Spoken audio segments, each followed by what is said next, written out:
오늘 모신 이유는 윤석열 최후 변론 얘기를 한번 하고 넘어가야 될 것 같아요. 예, 그게 저도 들으면서 귀에서 피가 나기도 하고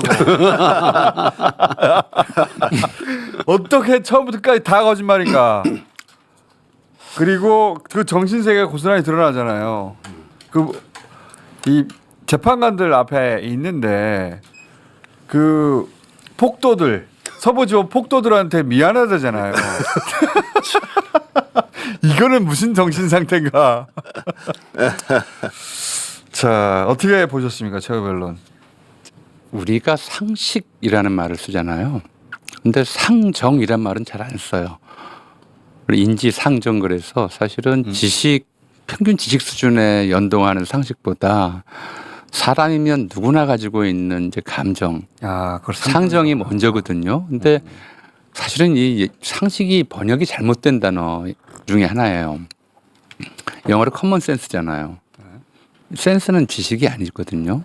이건 감각, 감정에 관한 문제라서 제대로 번역했으면 공감이거나 원래 있던 단어를 찾아서 대응시켰다면 상정이 맞았을 텐데 그렇구나. 이걸 상식으로 번역했어요. 지식처럼. 예, 커먼 센스예요. 감각이에요. 그리고 인간의 감각은 배워야 하는 것들보다도 훨씬 좀 넓은 공감 영역들이 있어요. 사람이라면. 그래서 기본적으로 이제 가장 보편적인 인간의 감정으로 이제 거론되는 것이 좀 우리는 정의라고 얘기할 때 이건 이제 이론이거나 뭐 또는 이제 어떤 설명의 영역에 있을 수도 있지만 일차적으로는 감정의 영역이 있거든요. 그래서 정의감이라고 그래요. 정의론을 설파할 수는 있지만 이건 감정의 영역이에요. 그래서 영화나 소설 같은 데서 정말 자기가 아주 악랄하고 또 잔인무도하게 사람들을 괴롭히던 악당이 수세에 몰렸을 때 모든 책임을 부하들에게 미루고 아주 비굴하게 짝이 없는 변명을 늘어놓으면 이게 기본적인 정의감을 자극하기 때문에 이게 공분의 대상이 되는 거거든요. 그래서 영화나 소설에서 악당을 만들어내는 이유가 그런 거예요. 모든 사람들이 사람이라면 다 같이 거기에 공분할 테니까 거기서 스토리의 설득력을 높이는 그런 방식이었단 말이에요. 그리고 윤석열의 법정 증언은 바로 이제 공분의 요소예요. 모두의 정의감을 자극하는 거란 말이에요. 어떻게 저런 인간이 다 있지? 이런 느낌을 갖게 만드는 거였었는데, 근데 다시 한번 말씀드리자면 사실은 이 정의감의 기초에서 도덕이 서고 이게 도덕률이고 이 도덕률의 기초에서 법이 쓰는 거란 말이에요. 윤석열 본인은 헌법과 법률을 무시했을 뿐만 아니라 저런 발언을 통해서 자기 지지자들에게 인간의 기본 감정인 정의감마저 버리라고 지금 요구를 하고 있고 또 그걸 따르는 사람들이 있는 거예요. 제가 좀 느끼는 좀 정말 심각한 문제는 윤석열은 헌법과 법률을 위반하는데 그치지 않고 인간 보편의 정의감마저 무너뜨리고 있다라는 것이고요. 그래서 그래서 나타나는 현상이 뭐냐. 우리가 세월호 참사 이후에 자식 죽은 이유나 좀 알겠다고 단식하는 그런 부모들 옆에 가서 피자 먹고 치킨 먹고 하는 그런 극악무도한 인간들을 봤어요. 그때 어떤 분이 이제 SNS에 뭐라고 썼냐면 우리 사회가 진보와 보수로 나뉘는 줄 알았는데 이 세월호를 겪어보니 인간과 짐승으로 나뉘더라 이렇게 썼었거든요. 근데 지금 저 윤석열의 이른바 가장 비루하고 저열한 그리고 또 가장 악랄했던 자가 보여주는 저런 모습들 수백 명 최소한 수백 명 많으면 수만 명을 죽이려고 했던 자가 보여주는 저런 비루한 그런 모습에서 공분을 소거해버리는 그런 사회 현상이 나타나고 있는 거예요.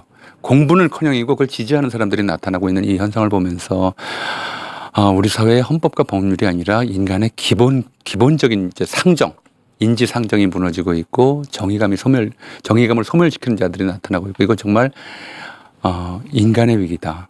인문학의 위기를 넘어 인간의 위기다 이런 생각이 들었어요. 그래서 철저하게 단죄해야 된다고 봅니다. 그렇게 하면 결국 그 끝은 철저한 단죄라는 걸 사회적으로 반드시 보여줘야 된다고 봅니다. 자, 우리 소장님.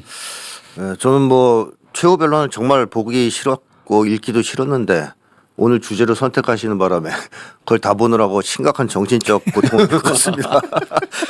근데 그 최후 변론을 보면서 느낌이 윤석열이 이미 자기가 탄핵당할 거를 예감하고 있구나. 그러니까 한마디로 판이 기울었다, 대세가 기울었다는 걸 느끼고 자포자기하는 심정이 좀 돼 있다라는 느낌이 들었어요. 그 왜 그러냐면 윤석열 이번에 최후 변론은 그동안 하던 짓을 반복한 거거든요. 계속. 새로운 시도, 새로운 노력 같은 게 없습니다. 사실 지금 윤석열을 뭐 전쟁에 비유하자면 패전이 임박한 상황이란 말이에요. 그럼 마지막 뭘 하거든요. 뭐 공격을 하든 뭐 무리한 공격을 하든 아니면 과감하게 항복을 하든 뭘 할 텐데 윤석열은 그런 거 없이 아주 무성의한 최후 변론을 했다고 봅니다. 그동안 했던 걸 그대로 되풀이하는 그런 점에서 본다면 윤석열은 자기가 이번에 뭐 예를 들면 전격적으로 자기의 죄를 인정하고 사과를 하고 이랬을 때 기각될 가능성이 있다라고 믿었다면 했을 수도 있어요. 근데 그런 걸 기대하지 않았던 것 같습니다. 그래서 윤석열도 자기가 탄핵당할 거를 알고 있다. 뭐 이렇게 저는 판단하고요. 이렇게 보셨다. 그 다음에 또 하나는 이 거의 다 거짓말인데 이 내용 중에도 일말의 진실은 나옵니다. 아무리 거짓말을 많이 쓰려고 해도 일부 자기 속마음이 나오거든요. 그래서 몇 가지는 정말 맞는 말을 한 것 같아요. 자기 삶에서 가장 힘든 날들이다. 저는 동의합니다. 아니 윤석열 인생에서 뭐 이렇게 계엄이 실패하고 구속되고 술도 못 먹고 이런 기간은 없었겠죠. 요거는 정확한 자기 심정인 것 같고 또 하나 윤석열이 주장한 것 중에서 계엄이 내 개인을 위한 선택이 아니었다. 이것도 아주 솔직한 얘기. 뭐 김건희를 위한 계엄이니까 윤석열이 이거 진실을 얘기한 거다. 이런 생각이 들고요.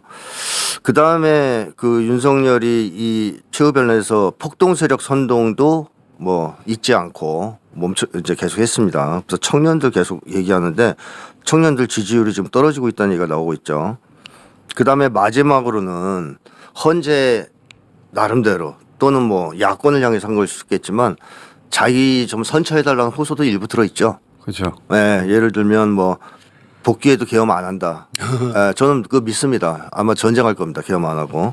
그러니까 계엄 안 한다. 그 다음에 뭐 직무 복귀하면 개헌 요런 거 하면서 자녀 임기 채울 생각도 별로 없고 대만 하고 국내 문제는 총리. 임기단축 개헌하겠다는 승부수예요. 승부수. 그 나름. 뉘앙스를 던진 거죠. 예. 그러면서 이런 거 해줄 테니까 어떻게 안 될까? 그렇죠. 하는 이제 딜을 하려고 했던 모습도 보여줍니다. 그러니까 이제 윤석열이 막 이래저래 해도 안 되지만 마지막 수를 쓴다는 게 이 정도였던 것 같아요. 근데 이걸로 뭐 탄핵이 기각될 가능성은 전무하다고 봅니다.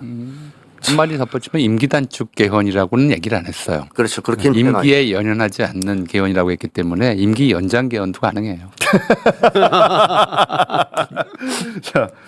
자, 물론 그렇게 하더라도 탄핵이 돼야 되지만 네, 그걸 할 걸 누가 믿습니까? 그렇습니다.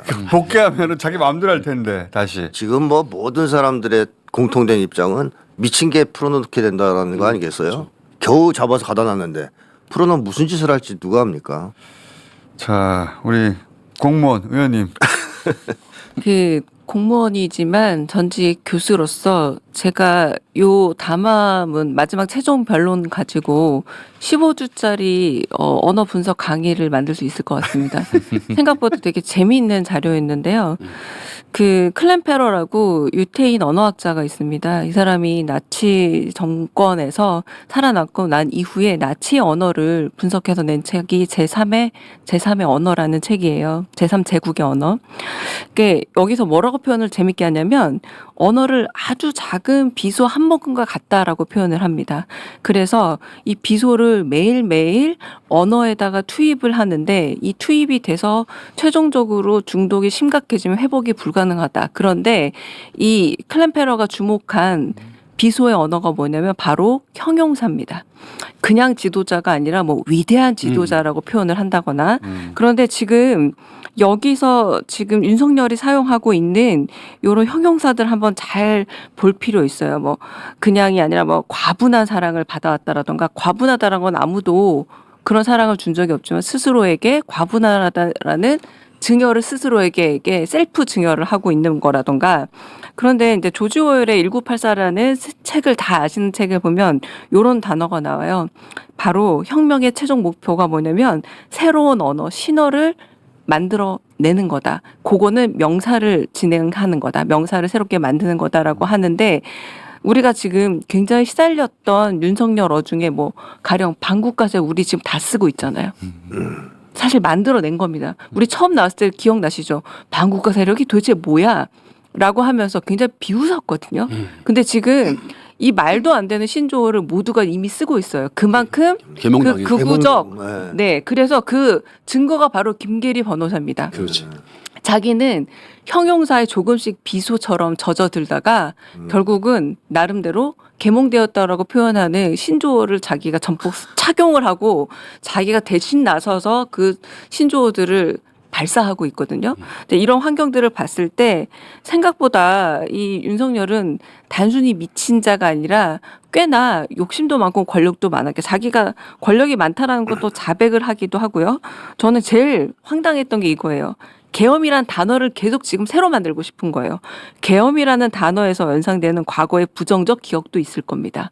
그런데 자기는 경고성 계엄이기도 하고 이를 알리고자 하는 계몽성 계엄이다라고 계속 앞에다 뭘 붙이냐? 형용사 계속 붙이고 있잖아요. 계몽성, 경고성, 뭐 그냥 뭐 순화된 이런 식으로 앞에다 계속 형용사를 붙여가지고 목표는 뭐냐?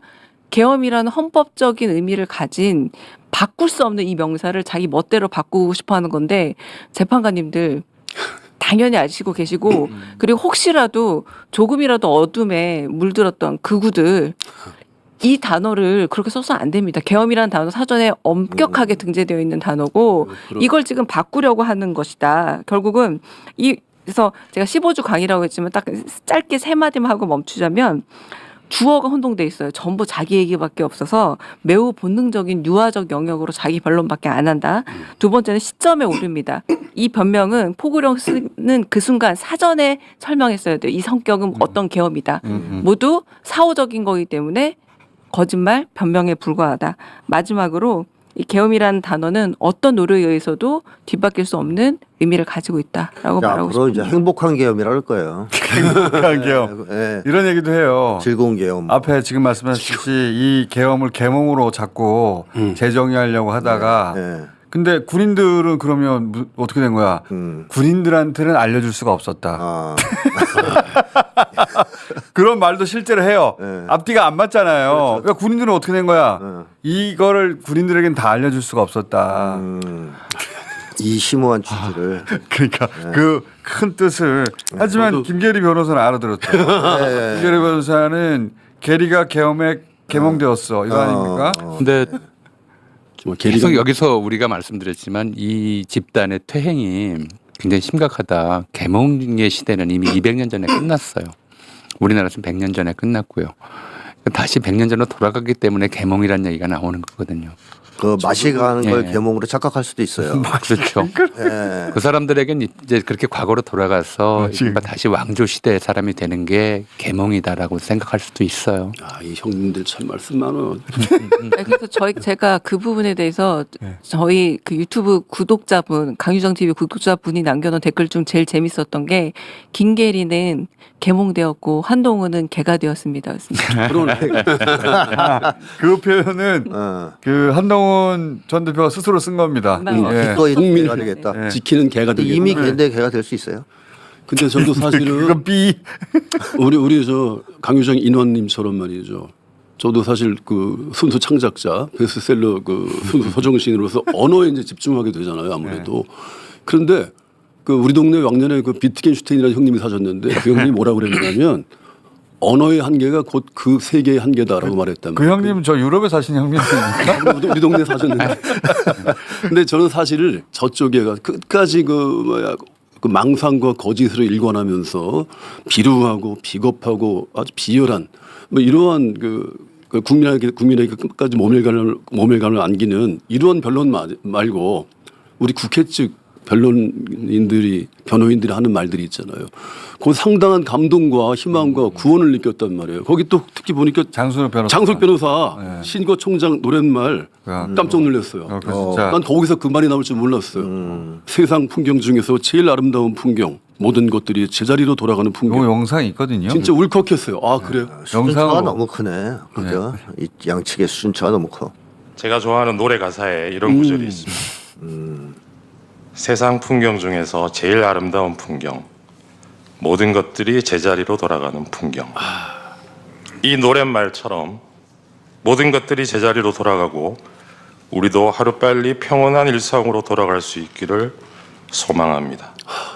아름답지 않아요. 네, 멋집니다. 변론이 이렇게 아름다울 수 있습니까? 네, 수준이 있고 격도 있어요. 예. 그죠? 네. 우리가 그러니까 정말 그게 커먼 센스인 거잖아요. 그렇죠. 예, 저걸 저건 지식의 문제가 들으면, 아니에요. 저걸 들으면 맞아 이런 예. 생각을 하거든요. 아무 일도 벌어지지 않은 것이 아니라니까요. 예. 지금 돌아가야 됩니다. 그래서 진짜 언어가 망하면 나라가 망하는 건데 이 사람들 때문에 언어가 우리가 다 망가졌어. 지금. 그 언어를 다시 살려야 돼요. 우리가 그걸 돌이켜야 돼요. 저거하고 저는 개몽되었습니다. 아. 이거하고 저는 개몽되었습니다. 딱 잘라놓은 거 없습니까 영상?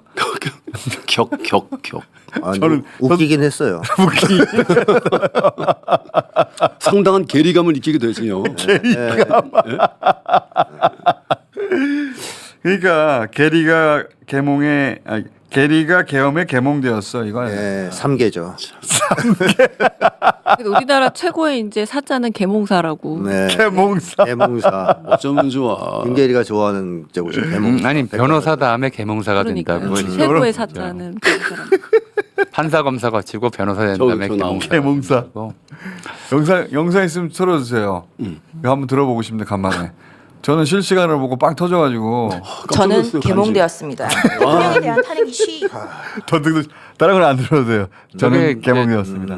정말 인지상정이라는 말을 보면서 야 왜 그냥 상정이 아니고 인지상정이라고 했는지 알겠다는 생각을 했었어요. 사람만 갖는 감정이기 때문에. 지옥이라는 그 드라마 요새 하잖아요. 이거 넷플릭스에 있는데요. 거기서 그 광신도들이 구원되었습니다 하면서 간증하는 장면이 있어요. 저는 딱 그런 느낌이 들어요. 간증하는 듯한. 그러니까 완전 간증이었지. 예, 광신도의 간증. 인지상정에 사람이 아닌 좀 뭔가 다른 정서가 들어오는 느낌이라서 네. 그런 느낌을 좀 받았죠. 어쨌든 저 대목에 또 극우들은 열광합니다. 네. 그 게시처럼 나도 개몽되었어. 네. 앞으로 이제 국힘당 이름도 개몽당으로 바꿀 가능성이 있습니다. 그거는 조금 그 약간 이견이 있는 게 그 한동훈이 이제 분당할 가능성이 있기 때문에 그래 국민을 지키는 개가 되겠다고 했잖아요. 뭐야? 아, 그러니까 국민의 개당이 되지 않을까. 국민의 개. 안 위험하다고 했더니 진짜 계엄도 겪었겠다 막 가는 분 아니야. 자, 시를 읽겠습니다. 시로 마무리해 주세요. 그래요. 이게 중요한 말인데 이번 2월이 그 윤동주 시인의 80주기가 되는 그런 달이었어요. 그 일본 후쿠오카죠. 형무소에서 처절하게 죽어간 27살 청년의 십자가를 읽도록 하겠습니다. 십자가 윤동주. 쫓아오던 햇빛인데 지금 교회당 꼭대기 십자가에 걸리었습니다. 첨탑이 저렇게도 높은데 어떻게 올라갈 수 있을까요? 종소리도 들려오지 않는데 휘파람이나 불며 서성거리다가 괴로웠던 사나이 행복한 예수 그리스도에게처럼 십자가가 허락된다면 모가지를 들이우고 꽃처럼 피어나는 피를 어두워가는 하늘 밑에 조용히 흘리겠습니다. 자, 예. 다음 주에 뵙겠습니다.